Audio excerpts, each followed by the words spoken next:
Thank you.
संगाती पाये हा माझा विश्वास, सर्व भावे दास झालो ज्याचा, तेची माझे हित करीती सकळ, जेणे हा गोपाळ कृपा करी, भागली या मज वाहतील कडी, त्यांचे आणि जोडी सर्व सुख, तेची माझे हित करीते सकळ, जिने हा गोपाळ कृपा करी, तुका मनी शेष सेना वडी वचन न मोडी बोली देते, तेची माझे हित करीते सकळ, जेने हा गोपाळ कृपा करे विठला विठला।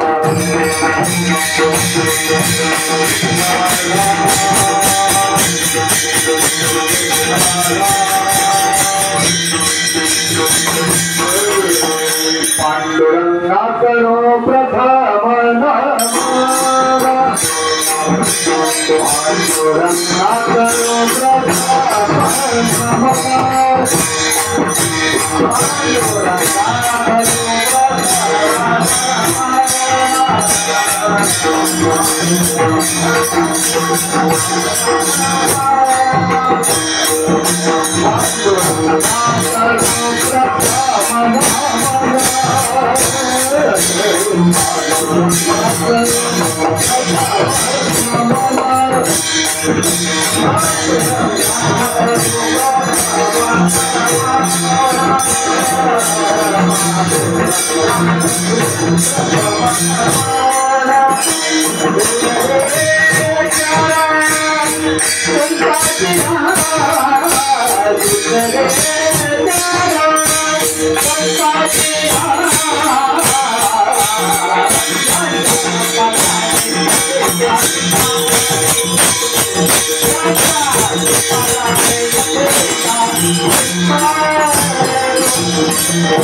पांडुरंगा करू प्रथम नमन दुसरे चरणा संतांद्रिया त्यांच्या कृपादाने कथेचा विस्तारू बाबाजी सद्गुरु दास तुका नमो ज्ञानेश्वरा नमो ज्ञानेश्वरा निवृत्ती उदारा सुपान देवा मुक्ताबाई नमो त्रिभुवन पावनी आतत्रय जननी देवाची ये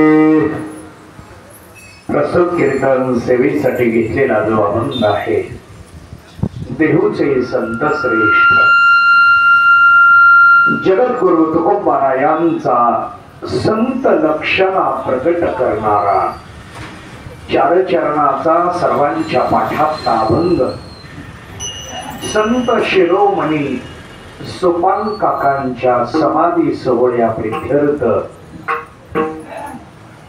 श्री गुरु गुरुजी बुवा राशिंकर महाराज फळाच्या माध्यमातून आदरणीय हरिभक्ती परायण उमाकांत भाऊ निकम न्यू लक्ष्मी चाळ भजनी मंडळ यांच्या माध्यमातून प्रतिवर्षाप्रमाणे आयोजित करण्यात आलेल्या अखंड हरिनाम सप्ताहातील आजच्या तिसऱ्या दिवसाच्या कीर्तनरूपी सेवेसाठी हा अभंग निवडलेला आहे। यथामधी या अभंगाच्या अनुषंगानं नियोजित वेळेमध्ये जो विचार पाहता येईल पाहण्याचा प्रयत्न आपल्याला करायचा आहे। सेवेला प्रारंभ करण्यापूर्वी संत शिरोमणी सोपान काका महाराजांच्या व गुरुजी बुवा फळाच्या चरणी वंदन करून सेवेला प्रारंभ करू। विठ्ठला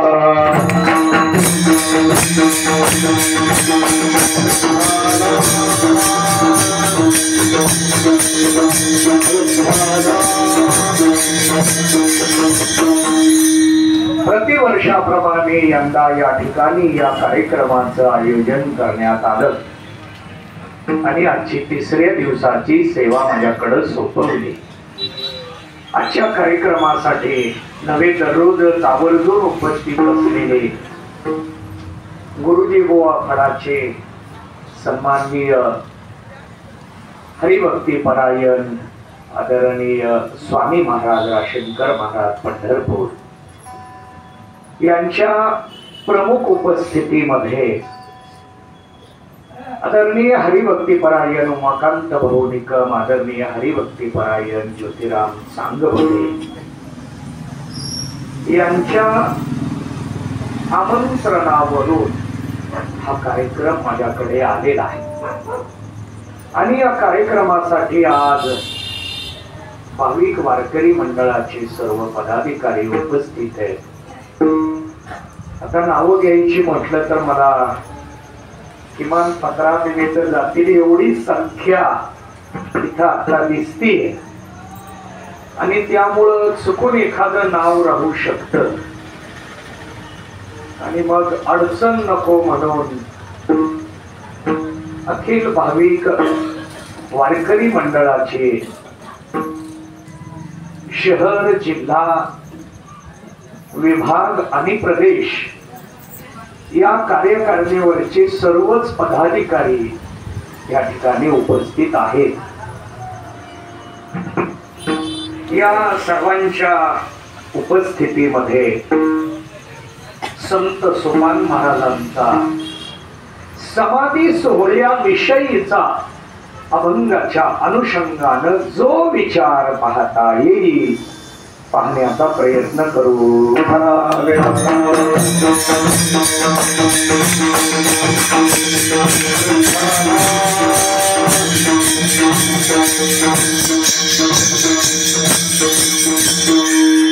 प्रस्तुत अभंगामध्ये जगद्गुरु तुकोबा यांनी संत लक्षणा मांडलेली आहे। संतांचं लक्षण काय, संत कोणाला म्हणावं, संतांच्या संतांची संगती का करावी, संत अवताराला येऊन कोणतं कार्य करतात आणि त्या कार्याला डोळ्यासमोर ठेवून मांडलेल्या महतीमुळे जर आपण त्यांच्या वचनावर विश्वास ठेवला तर तिथंच कृतार्थता आहे.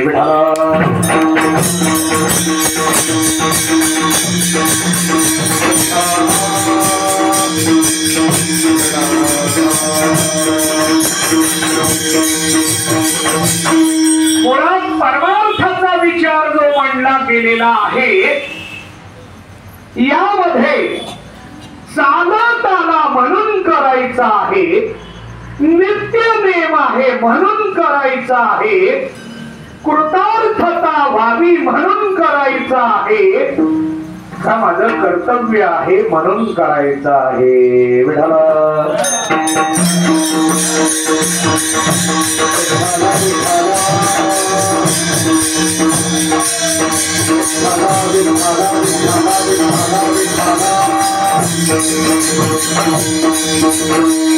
आता या प्रत्येक प्रश्नाचं उत्तर आपल्याला सप्रमाण पाहता येणार आहे. परमार्थ करणं हे कर्तव्य तर आहे, कारण नरदेहाला आल्यानंतर आपलं आद्य कर्तव्य ठरतं की आपण परमार्थ केला पाहिजे. परमार्थ करत असताना साध्याला डोळ्यासमोर ठेवून परमार्थाचा विचार मांडला गेलेला आहे. आणि म्हणून ध्येय प्राप्तीसाठी, साध्य प्राप्तीसाठी आपल्याला परमार्थ करायचा आहे. साध्य प्राप्तीसाठी ज्या मार्गाचा अवलंब केला जातो त्याला सोपान म्हणतात.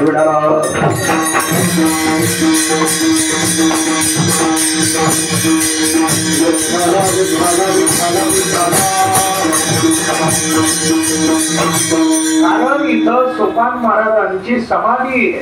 सोपान काकांच्या समाधीचा हा उत्सव आहे. पण सोपान देव म्हणजे कोण, त्यांचा समाधी उत्सव का साजरा केला जातो.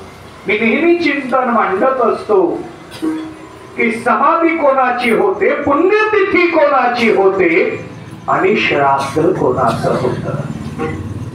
तुम्हा आम्हा जीवाचं श्राद्ध घडतं, पुण्यात्म्याची पुण्यतिथी होते आणि संतांचे समाधी सोहळे होतात.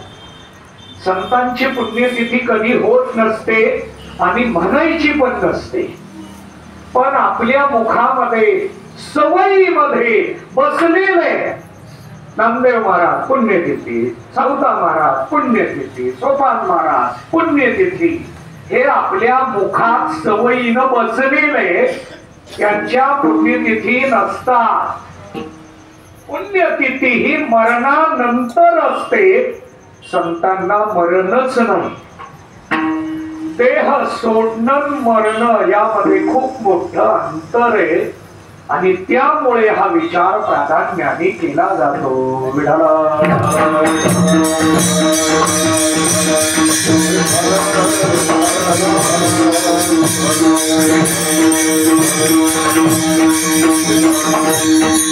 तुम्हा आम्हाला मरण आहे, कारण जन्मद म्हणून मरायचंय.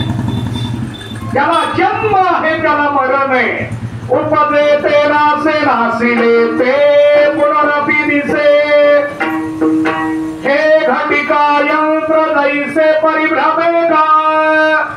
उपजलो जन्मलो म्हणून मरायचंय, एक लक्ष. दुसरं लक्ष, ज्याच्याकडे कर्म आहे त्याला मरण आहे, ज्याच्याकडे कर्म नाही त्याला जन्म पण नाही मरण पण नाही. ज्याला मरण नाही त्यांची पुण्यतिथी होत नाही. मरण असणाऱ्यांचीच पुण्यतिथी घडते. पुण्यतिथी कोणाची, श्राद्ध कोणाचं आणि समाधी सोहळा कोणाचा. देह सोडून सर्वजणच जातात. एवढे आले तेवढ्यांना देह सोडावा लागतो. देह सोडणं म्हणजे मरण नव्हे. मरणाची प्रक्रिया, मरणाची व्याख्या, मरणाची लक्षणा वेगळी स्वतंत्र आहे. आणि म्हणून संतांचा समाधी सोहळा होतो, पुण्यतिथी कधीच होत नाही. म्हणून इथं संत सोपान काकांची समाधी आणि त्या सोहळ्यानिमित्त कार्यक्रम केला जातो. फळाच्या माध्यमातून हा समाधी सोहळा इथं या भजनी मंडळाकडून, संयोजकाकडून व्हावा या पद्धतीनं नियोजन झालं. मग सोपान काकांच्या समाधीचा उत्सव इथं सुरू करण्यात आला. सोपान काका हे आपल्या सर्वांच्या ध्येयाचं साधन आहे, मार्ग आहे, माध्यम आहे. जसं ज्ञानोबा यांनी 4थ्या अध्यायामध्ये ज्ञानाचा मार्ग सांगितला. तेथ ज्ञानाचा गुरुढाळ, तेथ सेवा दारविधान, तो स्वाधीन करी सुभटा ओळगुने. आता इथं मला ज्ञानाचा सेवा मार्ग याच्यावर बोलायचं नाही, ज्ञानाचा मार्ग सांगितला याच्यावर बोलायचं आहे. मार्ग धावुनी गेले आधी संत महात्मे आम्हाला मार्ग दाखवतात. या शिडीला, या मार्गाला सोपान म्हटलं गेलं. आणि अशा सोपान काकांचा समाधी सोहळा आहे, आपण साजरा करतोय.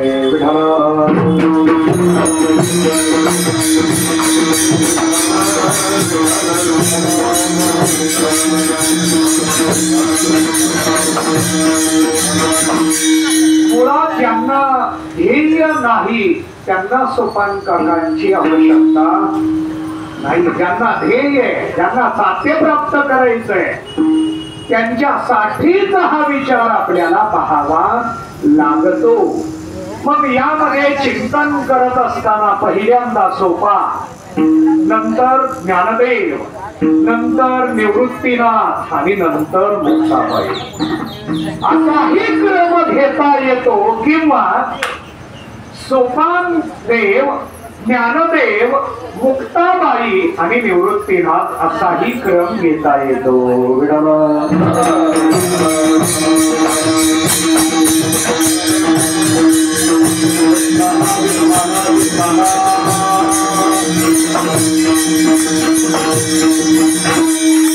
आता हा तात्विक क्रम आहे. दोन्ही मार्गाचा विचार आपल्याला पाहता येतो आणि त्या पद्धतीनं पहिली पायरी कोण असेल तर सोपान काका. आपण सोपान काकाकडे गेलो तरच ज्ञानदेवाकडे जाऊ शकतो. ज्ञानदेवांकडे जायचंय.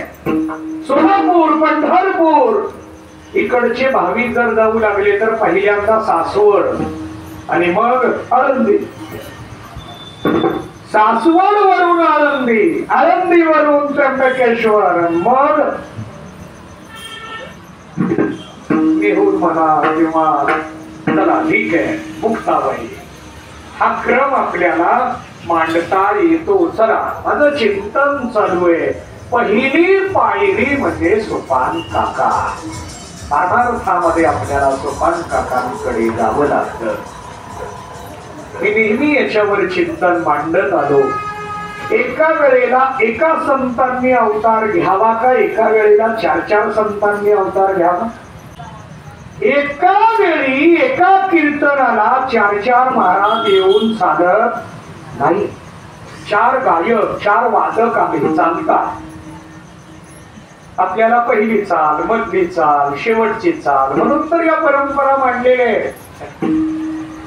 हे चालतं, पण कीर्तनकार 4-4 चालत नाही.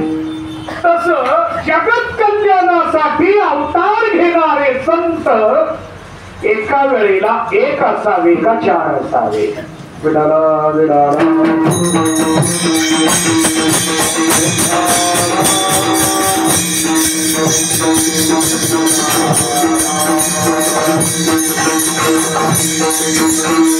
एका वेळेला 4 संतांनी अवतार धारण केला. त्यामध्ये सोपान काका, ज्ञानोबाराय, निवृत्तीनाथ आणि मुक्ताबाई अशा या 4 संतांनी इतर संतांना संघटित केलं, एकत्रित केलं. मिळविले मानले वैष्णवांचे, दयाने घातली मुक्तीची. सर्वांच्या पाठातलं प्रमाण आहे आणि यामध्ये मानवी आळी एकत्रित केली. अशा सोपान महाराजांनी नव्हे प्रत्येक संतांनी आपल्याला ध्येयाकडे जाण्यासाठी मार्ग दिला. ध्येयाकडे जाण्यासाठी साधन सांगितलं. संतांनी साधन सांगितलं पण स्वीकारता आलं पाहिजे. आपण कीर्तनाला येतो, दररोज येतो, आवर्जून हजर राहतो. 7 दिवसाच्या सप्ताहामध्ये, 7 दिवसाच्या कथेमध्ये 1 महिन्याचा उत्सव असेल तर त्या 1 महिन्याच्या उत्सवामध्ये हजर राहतो. पण वक्त्यानं सांगितलेलं साधन करतो का? वक्त्याने जर आपल्याला साधन सांगितलं की उद्यापासून सर्वांनी दररोज सकाळी नाम जप करावा, आपल्यालाही वाटतं महाराजांनी बरोबर बोलले. बघा, महाराज योग्य बोलले, महाराजांनी खरं सांगितलं, इथपर्यंत ठीक आहे. पण पुढं महाराजांनी जे सांगितलं ते दररोज करतो का आपण? म्हणजे आपण सोपान महाराजांना ओळखू शकलो. विडाला विडाला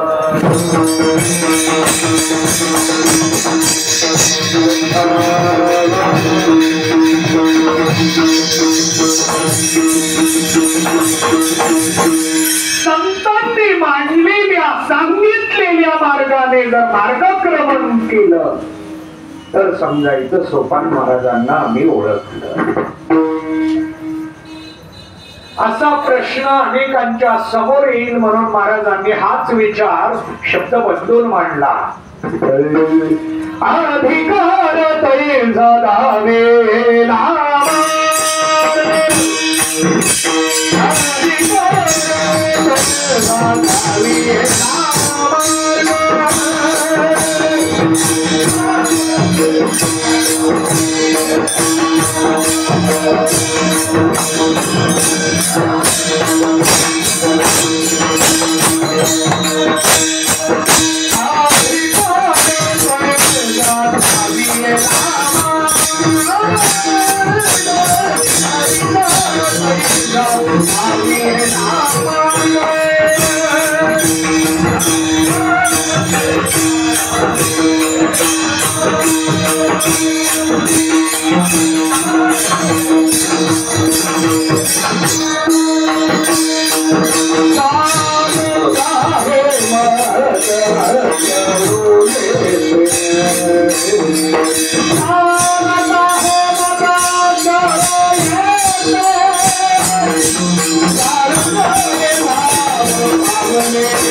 चालता है मार्ग खरे येते.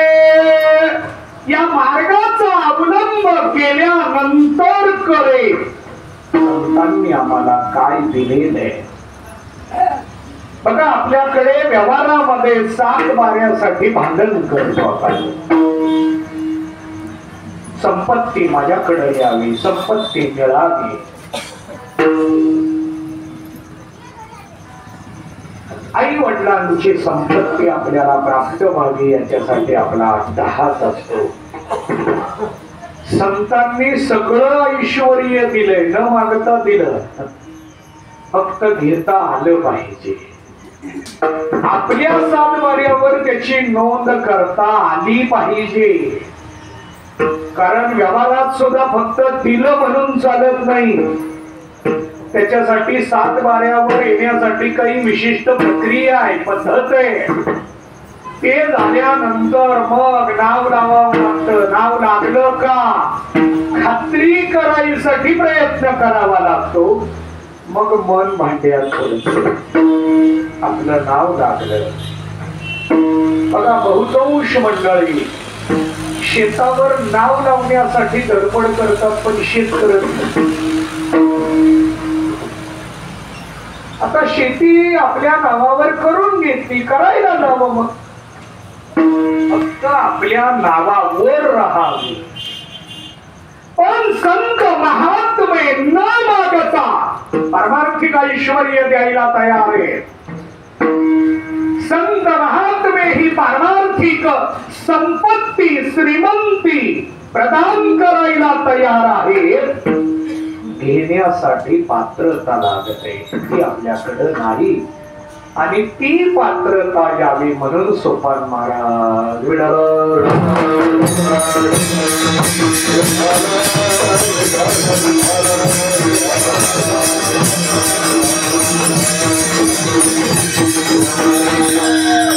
अहो, परमार्थातलं ऐश्वर्य इतकं मोठं आहे.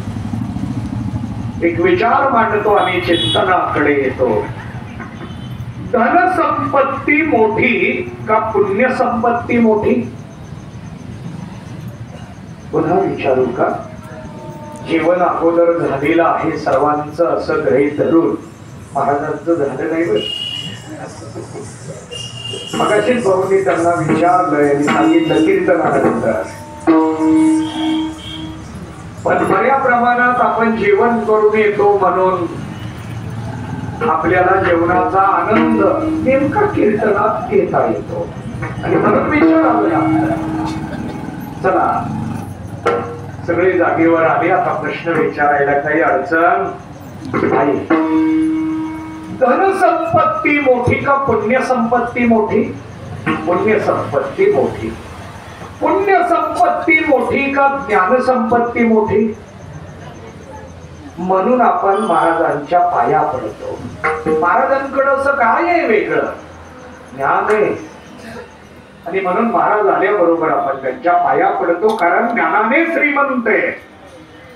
सर्वात मोठी श्रीमंती कोणती असेल तर ती ज्ञानाची आहे. आणि हे ज्ञान सहजपणे संत महात्मे आम्हाला द्यायला तयार आहेत. घेण्यासाठी भांडण नाही. विठ्ठल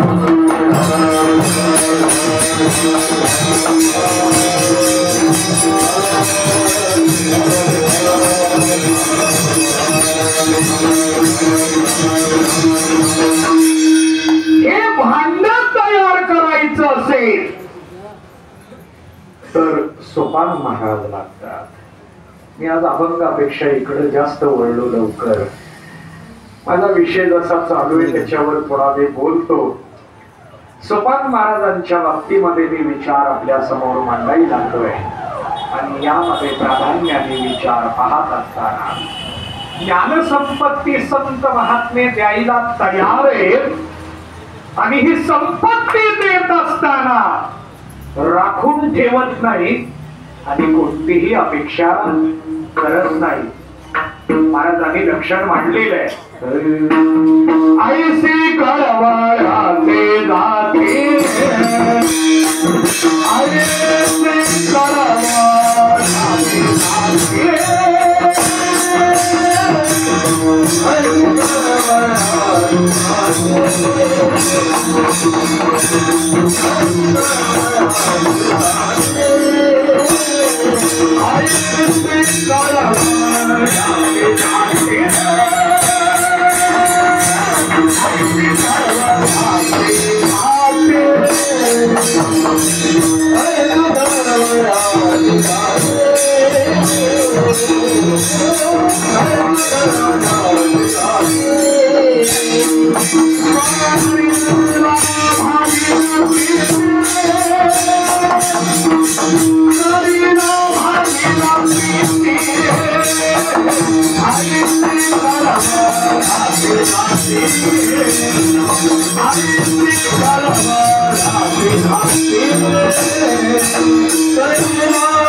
लक्करी लाभा विन प्रीती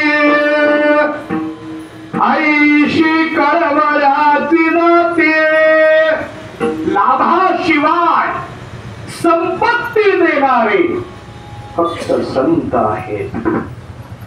कोणत्याही प्रकारची अपेक्षा न करता आपल्याकडे असलेली ज्ञानाची संपत्ती द्यायला लागले. आता ज्ञान संपत्ती द्यायला लागलेत म्हटल्यानंतर दैवी संपत्तीचा वेगळा विचार करायचा का? सहज आहे, दैवी संपत्तीचा वेगळा विचार करायची गरज नाही. बघा, गायन शिकायला लागल्यानंतर ताल आपोआप येतो, वादन शिकायला लागल्यानंतर गायन येत नाही. त्याला वेगळा अट्टाहासच करावा लागतो. गायन शिकायला लागलं की स्वराचंही तालाचंही ज्ञान दोन्ही गायनामध्ये एकत्रित शिकवले जातात. आता इथं सगळीच मंडळी त्या अधिकाराची आहेत. चला ठीक आहे, तसं ज्ञान संपत्ती मिळावी, वेगळे दैवी संपत्तीचा विचार करायची काही गरज नाही. ज्ञान संपत्ती द्यायला तयार आहेत. ज्ञान संपत्ती ते देताय, फक्त त्यांनी सांगितलेल्या वचनावर जर विश्वास ठेवला तर ज्ञान संपत्ती मिळणार आहे. पण आपण विश्वास ठेवायला तयार नाही. म्हणून तुकोबाराय सांगायला लागले, मी तरी ठेवायला लागलोय, पण विश्वास ठेवत असताना कोणत्या अधिकारातून ठेवावा त्या अधिकाराचं लक्षण मांडून महाराजांनी विचार प्रगट केला. प्रस्तुत अभंगाचं पहिलं चरण.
ज्ञानसंपत्तीचे आपण जर वारसदार व्हायचं असेल तर काय करावं? संतांनी पाये संत वचनावर विश्वास ठेवावा, ज्ञानसंपत्ती प्राप्त होणार आहे.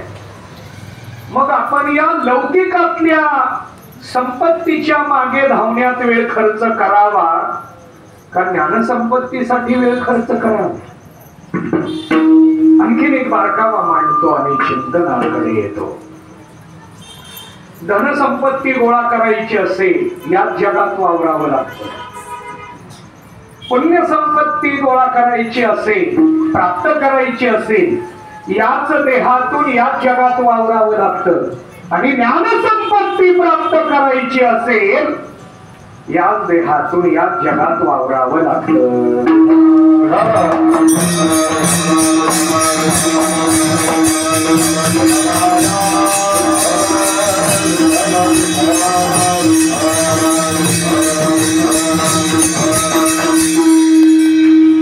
जग एकच आहे.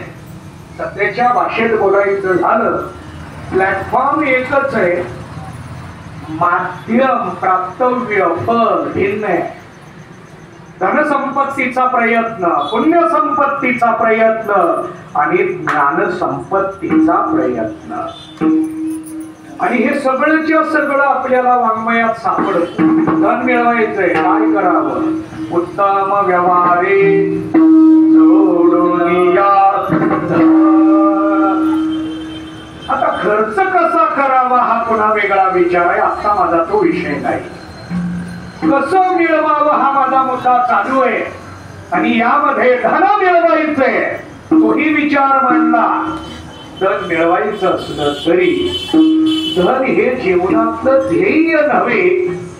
धन हे जीवन जगत असताना सहकार्य, त्याच्या शिवाय चालत नाही, पण तेच ध्येय नव्हे.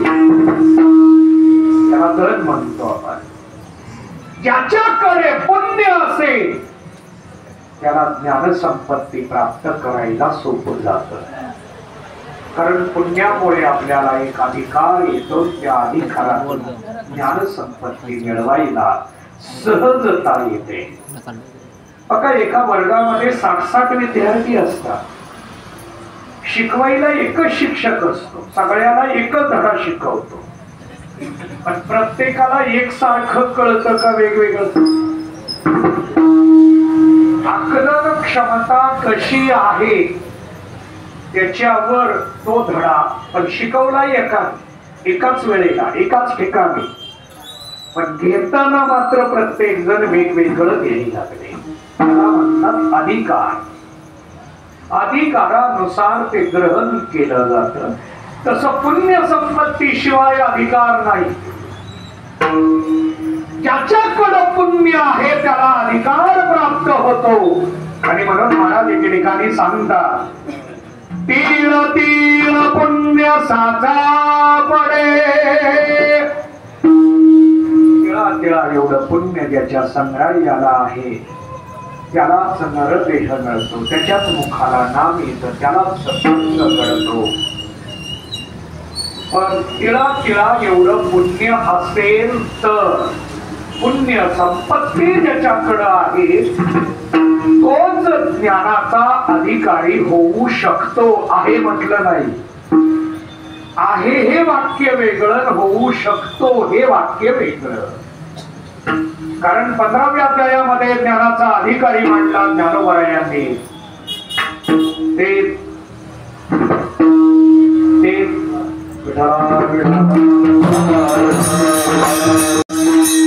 तैसे मोक्ष देईल ज्ञान एथ कीर नाही आन परिथारे ऐसे मन शुद्ध होवावे. ज्ञानासाठी अंतःकरण शुद्ध लागतं. ज्यांचं अंतःकरण शुद्ध आहे तो ज्ञानाचा अधिकारी ठरतो. तात्विक दृष्ट्या आणखीन अधिकाराचं लक्षण मांडलं गेलेलं आहे. तात्विक दृष्ट्या विचार करायचा झाला, आता इथं जवळ शिवानंद आश्रम आहे, एक पवित्र असं स्थान आहे. आम्ही सगळे या आश्रमाच्या परंपरेत वाढलो आणि आमचा पारमार्थिक प्रवास त्या संस्कारात करू लागलो. ज्ञानाचा अधिकारी फक्त चित्तशुद्धी एवढं नाही, पण सांगताना मर्यादित शब्दात सांगितलं, परिथारी ऐसे मन शुद्ध होवावे. मन शुद्ध असावं लागतं. आता यात एक शंका म्हणतो, तात्विक शंका आहे. ज्ञानासाठी मन लागतं का ज्ञानासाठी बुद्धी लागते? सकाळी चहा तयार झाल्यानंतर चहा घेण्यासाठी कप असावा का ग्लास असावा? आताच्या काळात काही पण चालतं, कारण काही काही जणांना कपवर चहा समाधानच नाही, मग ग्लास घ्या. हा आपल्या अधिकारानुसार बदललेला विचार. पण ज्ञान घ्यायचं असेल तर इंद्रिय एकच आहे, बुद्धीचे वैभव अन्य नाही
बुद्धीचे वैभव अन्य नाही तुझे.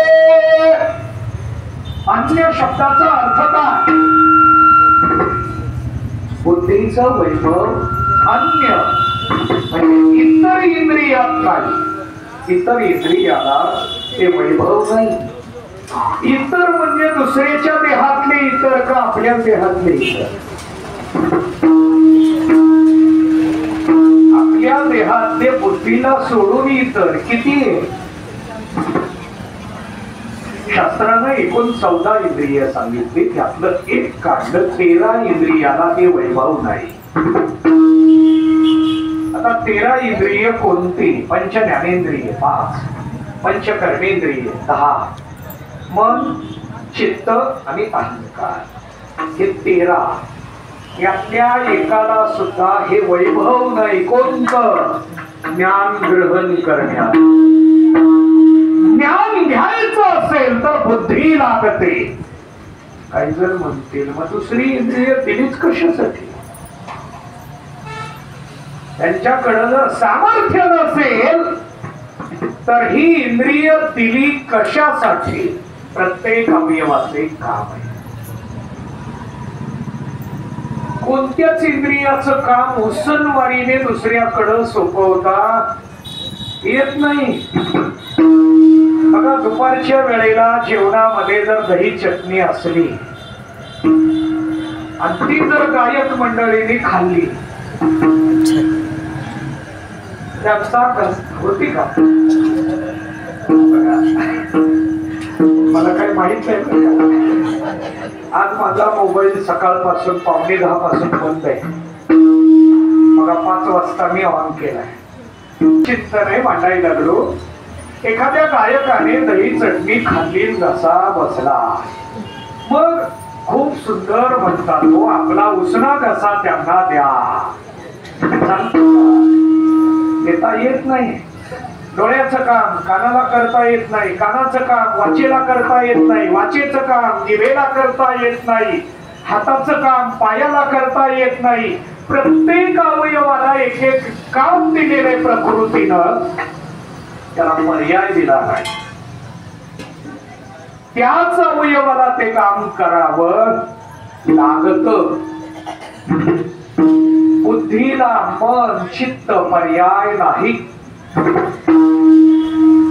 मग बुद्धीच्या बरोबरीनं हे अवयव का दिले? मनाचं काम काय? चित्ताचं काम काय? यात पुन्हा संत वाङ्मयात एक पद आलेलं आहे, हृदय. अध्यात्मामध्ये हृदय हा शब्द नाही. मन बुद्धी चित्त अहंकार अंतःकरण चतुष्टय हे अध्यात्मात मांडलं, पण हृदय हे संत वाङ्मयात आहे. या प्रत्येक अवयवाचं एक एक कर्तव्य आणि एक एक लक्षण आहे. पण या लक्षणात ज्ञानासाठी फक्त बुद्धी विचारात घेतली जाते. आणि या बुद्धीत जर ज्ञान घ्यायचं असेल तर विश्वास हे भांड पक्क आणि व्यवस्थित असावं लागतं. याच्यासाठी थोडा व्यवहार मांडतो आणि चिंतनाकडे येतो. पूर्वी दह्याचं मंथन करायचं असेल तर ते मातीच्या भांड्यात करायचे, कारण त्यावेळेला एवढी मातीची प्रगती झालेली नव्हती, इतर भांडे नव्हते आणि म्हणून मातीचे भांडे असायचे, मडके, डेरा. त्याच्यामध्ये दही घेतलं जायचं, रवी घेतली जायची, ते भांड समोर घेऊन घुसळण मंथन केलं जायचं. त्यावेळेला दह्यातून लोणी आणि ताक हे दोन पदार्थ आपल्याला मिळत होते. पण हे मंथन करायचंय आणि मातीच्या भांड्याला छिद्र आहे, मंथन करता येईल का? तसा विश्वास पक्का नसेल, ज्ञानरूपी संपत्ती मिळत नाही.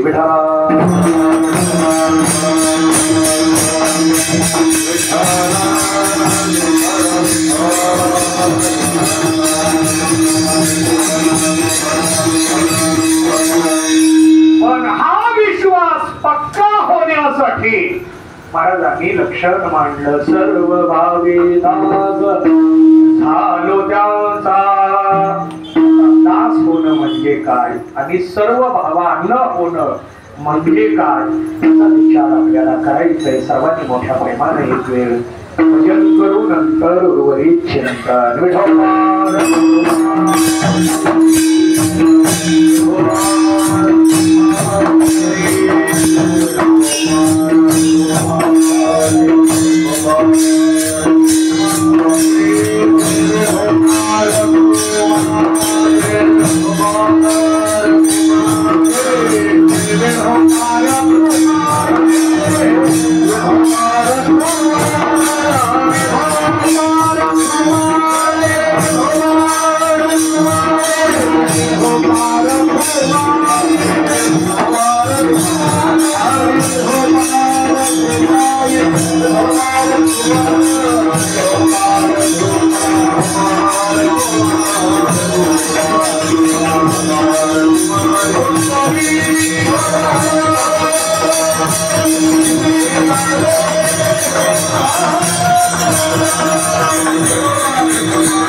या कुंठे या तरुणी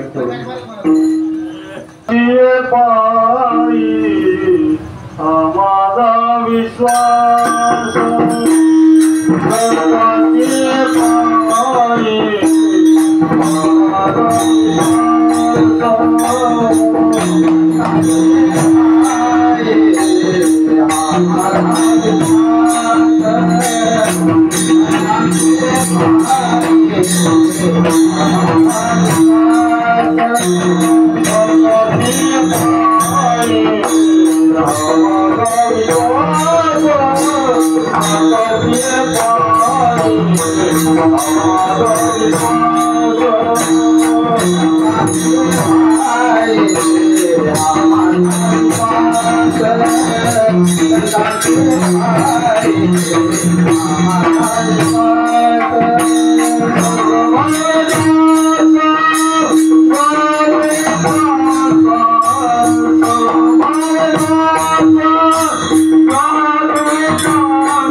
विडाला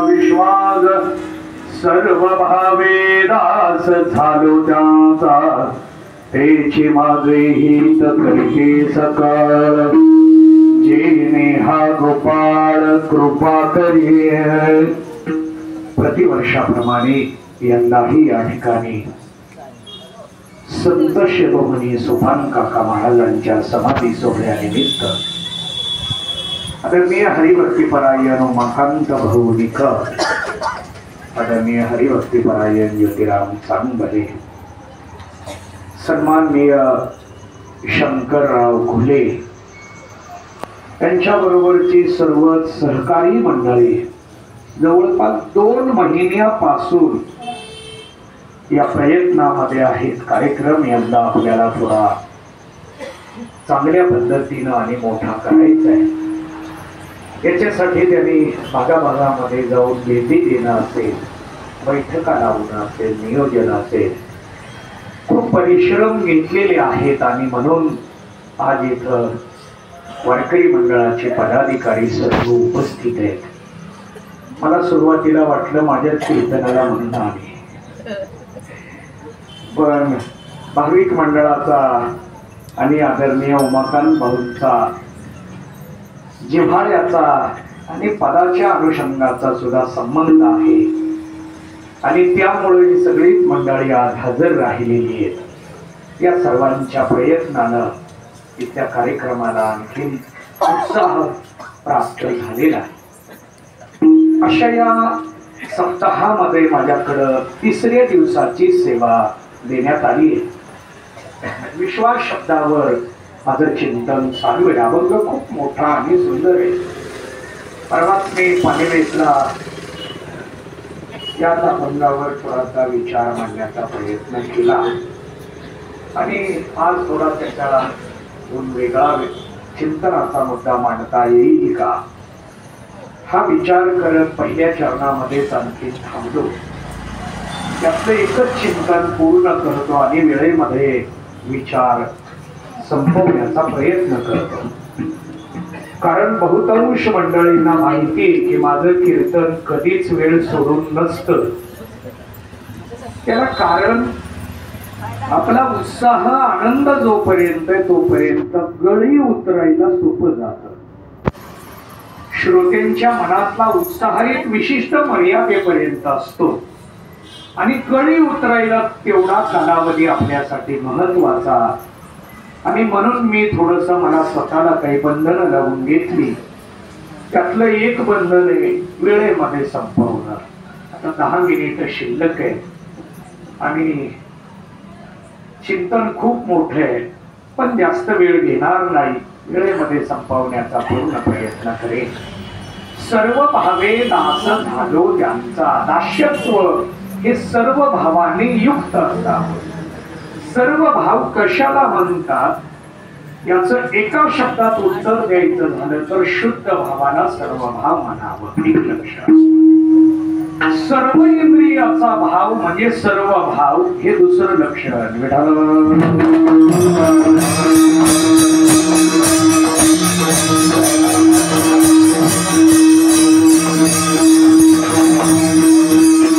म्हणजे दास्यत्व स्वीकारताना सर्व इंद्रियांनी स्वीकारावं. त्या वेळेला तेचे माझे हित सकळ जेणे हा गोपाळ. गोपाळ जेणेकरून कृपा करेल असं हित संत महात्मे आमच्यावर करतात. आणि हे करत असताना जर भागली अमर वाहतील कडी त्यांचे आणि जोडे सर्व सुख. आता परमार्थ करताना शारीरिक थकवा, इंद्रियाचा थकवा, मनाचा थकवा, बुद्धीचा थकवा येत असतो. आणि त्यामुळे आपलं साध्य जर अंतरायला लागलं तर संत ते अंतर वाढू देत नाहीत, आपल्याला कडेवर घेतात. संतांचं बोट आपल्या हातामध्ये देतात किंवा आपला हात धरतात आणि आपल्याला साध्याकडे घेऊन जातात. त्यावेळेला उर्वरित आपण पूर्ण करावं लागतं. तुका म्हणे शेष आवडी वचन न मोडी राहिलेलं पूर्ण करण्यासाठी संतांचं सहकार्य असतं म्हणून संतांचे पाये ज्ञानेश्वर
Hare